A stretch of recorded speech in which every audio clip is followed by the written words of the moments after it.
लाड़का निवासी नौजवान जो बैंक मैनेजर खिलाफ एहतजाज। नौजवान बैंक मैनेजर खिलाफ एहतजाज कंदे चयो त बैंक मैनेजर कूड़ी साइन ज़रिए 32,10,000 जो फ्रॉड कयो आहे।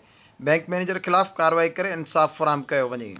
मेरा नाम अब्दुल करीम शेख है। मेरा लाड़काना एमसीबी इस्लामिक बैंक में अकाउंट है।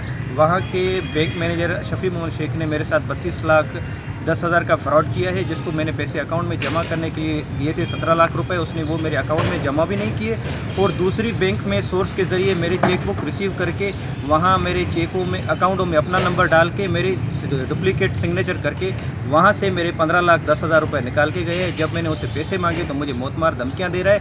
मैं इल्ज़ाम नहीं लगा रहा उस पर, मेरे पास उसके सारे सबूत हैं। ये मेरे पास उसकी चेक हैं, इसके स्टेटमेंट है जिसमें उसका फ़ोन नंबर है और उसने मेरी जाली सिग्नेचर की हुई है और ये राइटिंग भी उसकी ही की हुई है, जो मैंने बैंक से सारे सबूत लिए हुए हैं। ये मीज़ान बैंक की स्टेटमेंट में है। इसमें इसका अपना मोबाइल नंबर दिया हुआ है जो इसके CNSE में रजिस्टर्ड है और उसके जो बकाया चेकिंग और ये MC मीज़ान